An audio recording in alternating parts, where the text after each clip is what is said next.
Hello, my dear friends. This is Akanksha Singh. Welcome you on YouTube channel Way to JRF. आज हम करने वाले हैं mock test series number 27। तो इसके पहले 26 वीडियोस आ चुकी हैं। उसका पूरा एक प्लेलिस्ट है जिसका लिंक डिस्क्रिप्शन में भी दिया है और ऊपर आई बटन में भी दिया है, तो आप उसको ज़रूर चेक करिएगा, आपके लिए बेनिफिशियल रहेगा। और साथ में जो कॉन्सेप्ट वीडियोज़ चल रही हैं उसका भी एक प्लेलिस्ट है पूरा, उसका भी लिंक नीचे डिस्क्रिप्शन में दिया है एंड ऊपर आई बटन पे दिया है, तो वहाँ से आप कॉन्सेप्ट वीडियोस भी चेक कर सकते हैं जो आपको कॉन्सेप्ट क्लियर करने में हेल्प करेंगे। सो वीडियो स्टार्ट करते हैं। एंड वीडियो स्टार्ट करने से पहले अगर आप चैनल पर नए हैं या अभी तक आपने चैनल सब्सक्राइब नहीं किया है तो प्लीज़ चैनल को सब्सक्राइब जरूर कर लीजिएगा। एंड टेलीग्राम चैनल का लिंक डिस्क्रिप्शन में दिया है, वहाँ से आप टेलीग्राम चैनल सब्सक्राइब कर लीजिए। आपको वहाँ पे सारे PDF मिलेंगे और साथ में कुछ क्वेश्चंस भी मिलेंगे एक्स्ट्रा प्रैक्टिस के लिए। So start the video. The aerobic system is used by the body for exercise. जो aerobic exercise normally means present time aerobic exercise is most popular. तो ये एरोबिक एक्सरसाइज जो है, एरोबिक सिस्टम वाला जो exercise है वो बॉडी के लिए होता है फॉर। तो ये क्या है? Last for longer 3 minutes, means ये 3 मिनट तक के लिए 3 मिनट की एक्सरसाइज है? नहीं। शॉर्ट ड्यूरेशन की भी नहीं है। Start after 10 minute of exercise, means 10 minute exercise कर ली उसके बाद एरोबिक्स स्टार्ट होती है? ये भी नहीं। अब हाई इंटेंसिटी, यस, जो एरोबिक एक्सरसाइज है ये हाई इंटेंसिटी एक्सरसाइज है, ना ही ये शॉर्ट ड्यूरेशन है ना ही लॉन्ग ड्यूरेशन है, ना ही ये नॉर्मल एक्सरसाइज स्टार्ट हो इसके 10 या 20 मिनट के बाद स्टार्ट होती है। एरोबिक्स एक्सरसाइज वो अपना अलग ही एक पूरा फॉर्म है जो हाई इंटेंसिटी एक्सरसाइज है। इसमें ये एक्सरसाइज जो भी एक्सरसाइज है वो हाई इंटेंसिटी की एक्सरसाइज है, इसमें ज़्यादा स्ट्रेंथ एंड ज़्यादा एनर्जी की ज़रूरत होती है। Next question is what is the aim of the warm up. जो नॉर्मल एक्सरसाइज करते हैं जैसे जो जिम वगैरह करते हैं तो उनको पहले बोलते हैं वार्म अप के लिए। तो ये वार्म अप का रूटीन क्या है? वार्म अप का जो मेन एम होता है वो क्या होता है? जो वार्म अप का मेन एम होता है वो होता है to assist the circulatory system to help control adequate venous return and adequate cardiac response। क्योंकि जो हमारी बॉडी नॉर्मल ब्लड, जो हार्ट जो है वो नॉर्मल ब्लड पंप कर रहा है, हमारी नॉर्मल पल्स रेट चल रही है, बट जब हम एक्सरसाइज स्टार्ट करते हैं तो एकदम से हार्ट बीट बढ़ जाती है। अगर एकदम से कोई हाई इंटेंसिटी एक्सरसाइज स्टार्ट की और सडन हार्ट बीट ज़्यादा होगी जिससे मतलब हार्ट पे एकदम से प्रेशर पड़ेगा तो ये हार्मफुल हो सकता है। इसीलिए वार्म अप करते हैं कि धीरे धीरे एक्सरसाइज स्टार्ट करते हैं जिससे हार्ट जो है वो हार्ट बीट जो है, जो हमारी बीट फास्ट हो रही है उसके अकॉर्डिंग एडजस्ट हो पाएगा।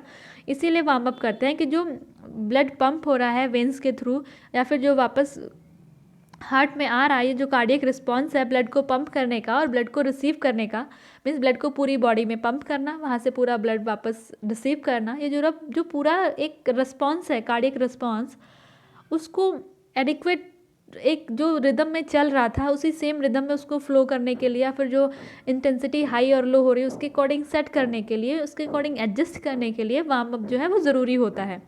Otherwise sudden high speed exercise कर दी तो हार्ट अटैक के चांसेस हो सकते हैं, या सडन हार्ट बीट लो हो गई तो लो हार्ट बीट भी is very dangerous.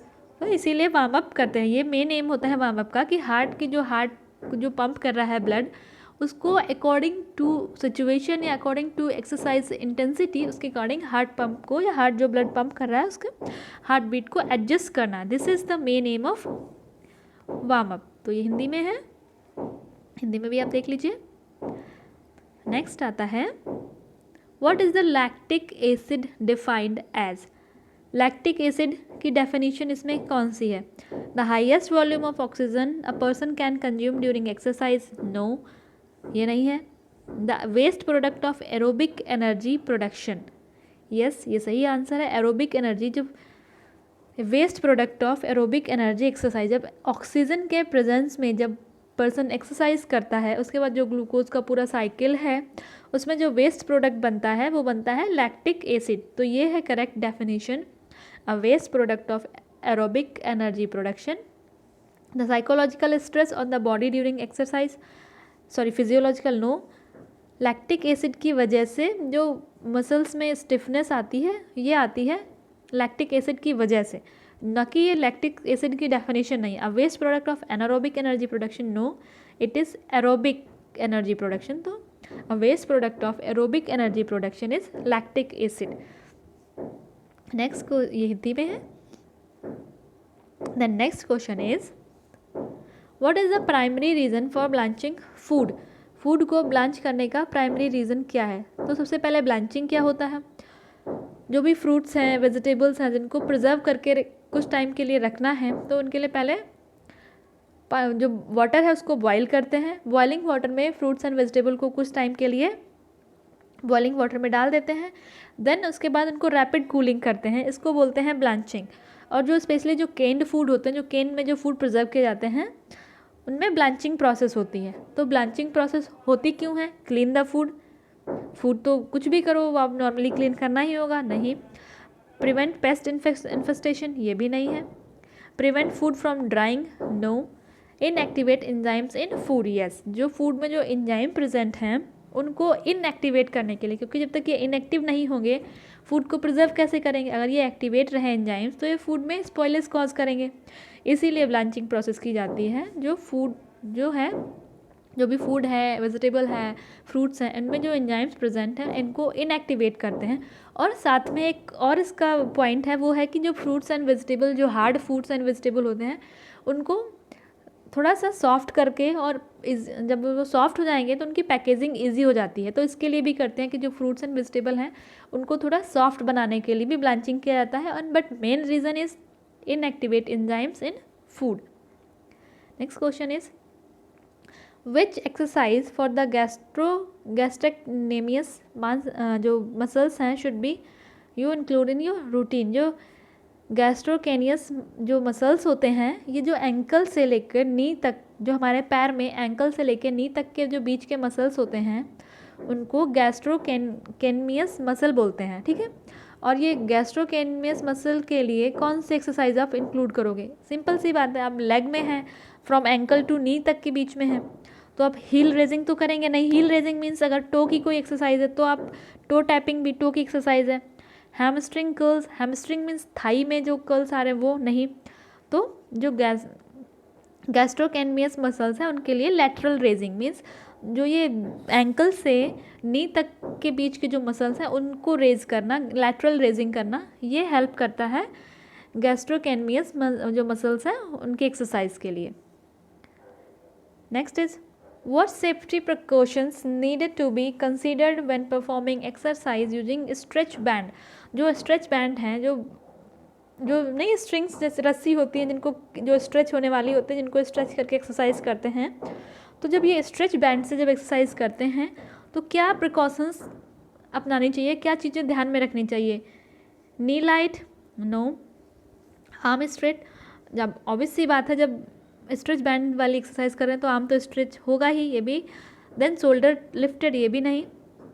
Pelvis tilt, अगर आप कोई स्ट्रेच वाली एक्सरसाइज कर रहे हैं तो वहाँ पे आपको ध्यान रखना होता है कि जो पेल्विस एरिया है या एब्डोमेन एरिया है वहाँ पे कोई क्रैम्प ना आए, वहाँ पे कोई स्प्रेन ना आए। तो ये बहुत ज़्यादा ध्यान में रखना होता है कि पेल्विस एरिया पे कोई ज़्यादा इफेक्ट ना आए, उसमें कोई क्रैम्प्स ना आए, उसमें कोई स्प्रेन ना आए। Next question is contraindications to aerobic exercise requiring medical approval includes। देखो जो एरोबिक एक्सरसाइज है हमने फर्स्ट क्वेश्चन में ही डिस्कस किया कि ये जो एक्सरसाइज होती है हाई इंटेंसिटी एक्सरसाइज होती हैं, मीन्स इनमें जो रिस्पायरेशन प्रोसेस है वो बहुत ज़्यादा हाई हो जाती है, जो रिस्पिरेशन की इंटेंसिटी है वो हाई हो जाती है। तो जो अगर कोई एरोबिक एक्सरसाइज कर रहा है और कुछ ऐसी कंडीशंस है या फिर क्या ऐसी कंडीशन है जिसमें मेडिकल अप्रूवल की ज़रूरत होती है कि हाँ आप पहले मेडिकली अप्रूव कराओ कि आप एरोबिक एक्सरसाइज के लिए फिट हो या आप एरोबिक एक्सरसाइज कर सकते हो, तो कुछ जो कंडीशन है वो है स्मोकर्स, मीन्स जो स्मोकिंग करते हैं उनके लंग्स में लाइक उनको जो रिस्पायरेटरी जो उनकी इंटेंसिटी होती है रिस्पायरेशन की वो अफेक्ट होती है। और अगर आप जो भी है अगर वो एरोबिक एक्सरसाइज करना चाहता है तो उसको, और वो स्मोकिंग भी करता है तो उसको मेडिकल अप्रूवल लेना पड़ेगा, पहले मेडिकल ट्रीटमेंट कराना पड़ेगा, उसको चेक करना होगा कि he is fit for aerobic exercise और नॉट, ठीक है। Next question is which of the following is not a management approach. इनमें से कौन सा एक मैनेजमेंट अप्रोच नहीं है। Classic, system approach, human relationship, ये मैनेजमेंट अप्रोच है। सिस्टम अप्रोच भी मैनेजमेंट अप्रोच है, ह्यूमन रिलेशन भी मैनेजमेंट अप्रोच है, बट जो डबल एंट्री सिस्टम है ये डेटा एंट्री सिस्टम है। Double entry system, single entry system, ये जो एंट्री सिस्टम होता है, रिकॉर्ड कीपिंग होता है ना, तो ये डबल एंट्री सिस्टम आता है रिकॉर्ड कीपिंग में। जो भी क्रेडिट एंड डेबिट्स का रिकॉर्ड हो रहा है ऑर्गेनाइजेशन में या कहीं भी, तो उसकी रिकॉर्ड के लिए जो यूज़ किया जाता है वो होता है डबल एंट्री सिस्टम। बट जो मैनेजमेंट अप्रोचेज हैं वो है classic management approach, system approach and human relation. These are management approaches and double entry system is record keeping system. Okay, what type of charge does a neutron have? Neutron means neutral, ठीक है। इसमें आता है electron आते हैं and proton आते हैं। Electron means negative charge, proton means positive charge and neutron means neutral. So negative electrical charge होगा तो इलेक्ट्रॉन होगा, पॉजिटिव चार्ज होगा तो प्रोटॉन होगा, इंटरचेंजेबल इलेक्ट्रिक चार्ज होगा तो ये दोनों प्रेजेंट होंगे। नो इलेक्ट्रिकल चार्ज मीन्स यहाँ पे होगा neutron. Neutron is neutral, neutron में कोई भी चार्ज इलेक्ट्रिकल चार्ज नहीं होता है, तो न्यूट्रॉन को बोलते हैं neutral. Neutron is a neutral charge. Which of the following hold the bobbin in the swing machine? जो स्विंग मशीन होती है, जो सिलाई वाली मशीन होती है, उसमें जो बॉबिन को, कौन सा इक्विपमेंट होता है जो बॉबिन को होल्ड करता है? Feed dog? No, feed dog तो जो फैब्रिक है उसको आगे मूव करने में हेल्प करता है।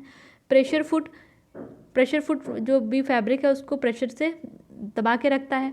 देन आता है oscillating hook. Yes, oscillating hook होता है जो बॉबिन को पकड़ के रखता है या बॉबिन को होल्ड करके रखता है। थ्रेड टेकअप लीवर, जो थ्रेड रिलीज करने वाला लीवर होता है उसको बोलते हैं thread take up liver.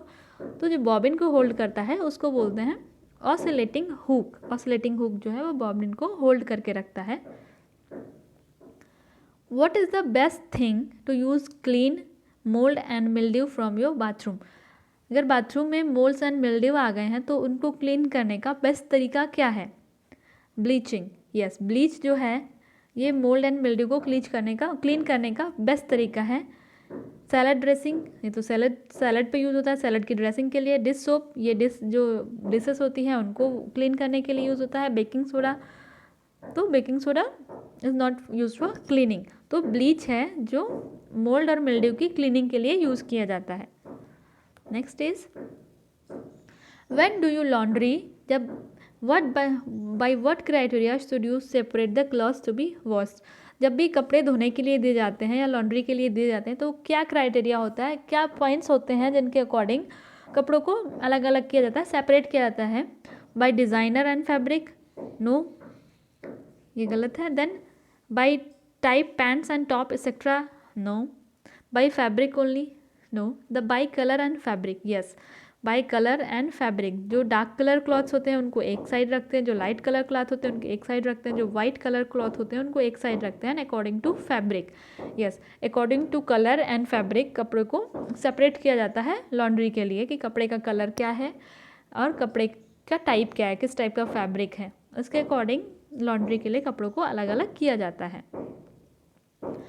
What should you do with the pile of dirt that accumulates on the floor when you sweep? Like घर में अगर झाड़ू लगा रहे हैं या स्वीपिंग कर रहे हैं तो फ्लोर पे कुछ अगर डस्ट इकट्ठी हो गई है तो उस डस्ट से आप क्या करोगे? कीप इट अंदर रग, मतलब जो रग या जो भी दरी या कालीन बिछा हुआ उसके नीचे आप कर दोगे? नहीं। रिसाइकिल इट, सिंपल सी बात है, डर्ट को कैसे रिसाइकिल करेंगे? Feed it to your pets, जो भी जानवर, पालतू जानवर, उनको खिला देंगे? नो। डस्ट है तो उसको कैसे खिला देंगे? Sweep it into a dust pan. Yes, अगर कहीं पे फ्लोर पे डस्ट एक्यूमुलेट हो गई या डस्ट इकट्ठी हो गई तो उसको उठा के डस्ट पैन में उठा के डस्टबिन में डाल देंगे। तो ये है करेक्ट आंसर। नेक्स्ट को ये हिंदी में है। Next question is which of the following does not represent Kasuti embroidery? Kasuti embroidery कहाँ की एम्ब्रॉयडरी है ये आपको कमेंट सेक्शन में बताना है। तो इनमें से कौन सी एम्ब्रॉयडरी है जो कसूती एम्ब्रॉयडरी को रिप्रेजेंट नहीं करती है? तो आरी जो एम्ब्रॉयडरी है ये कसूती को रिप्रेजेंट नहीं करती है। बाकी मेहनती, गवंती एंड मुर्गई ये कसूती एम्ब्रॉयडरी के टाइप्स हैं और आपको कमेंट सेक्शन में बताना है कसूती कहाँ की एम्ब्रॉयडरी है, कहाँ की फेमस एम्ब्रॉयडरी है कसूती। आरी ये गुजरात कच्छ की है, ठीक है, कच्छ का एक टाइप है, बट कसूती आपको बताना है कमेंट सेक्शन में।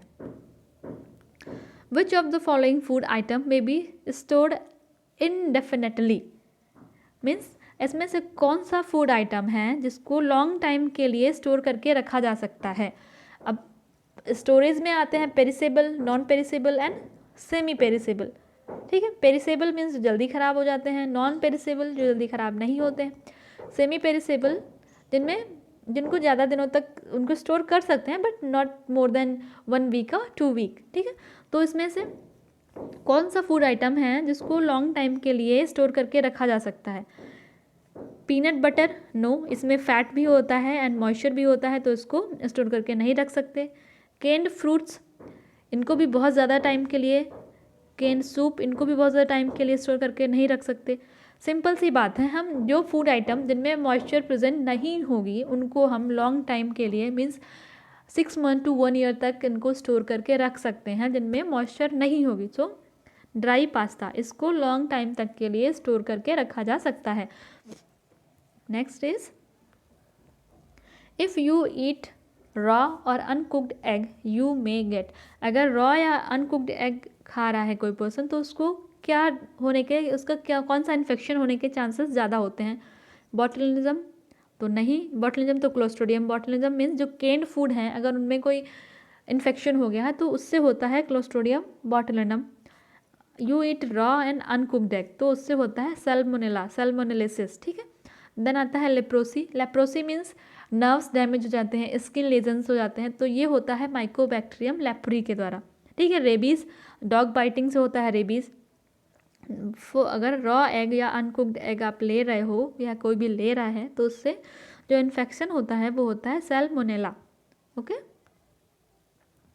विच of the following ingredient would you not find in a dish detergent, जो डिश डिटर्जेंट होता है जिससे बर्तन धोए जाते हैं, इस डिश डिटर्जेंट में इनमें से कौन सा एक सब्सटेंस या कौन सा एक सामग्री इंग्रेडिएंट वो आपको नहीं मिलेगा। सर्फेक्टेंट मिलेंगे, क्लोरीन कंपाउंड मिलेंगे, कोरोसिन इनहिबिटर्स ये भी मिलेंगे, ये सारे क्लीनिंग में हेल्प करते हैं। इन पेपरिका, ये ड्राई रेड कलर स्पाइस होती है तो ये स्पाइसेस एंड हर्ब्स में आता है तो ये डिश डिटर्जेंट्स नहीं है।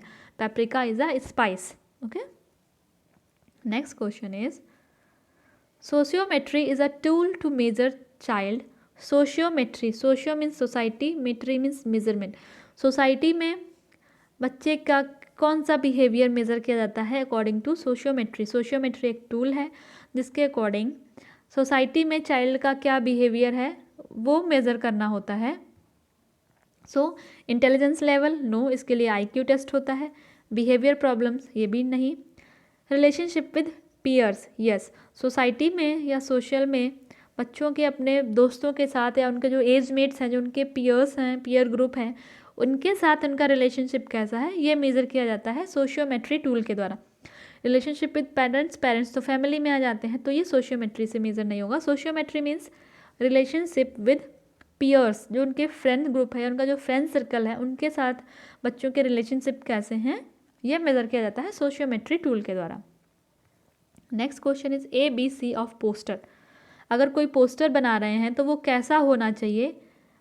तो A means attractive, brief and clear. Means attractive, देख के पर्सन उसको, अगर किसी ने पोस्टर देखा है तो वो पर्सन को जो है वो जो पोस्टर है अट्रैक्ट करे, मीन्स वो पर्सन उसको एक बार पढ़े ज़रूर। देन ब्रीफ, पोस्टर में brief and short and brief में इंफॉर्मेशन होनी चाहिए।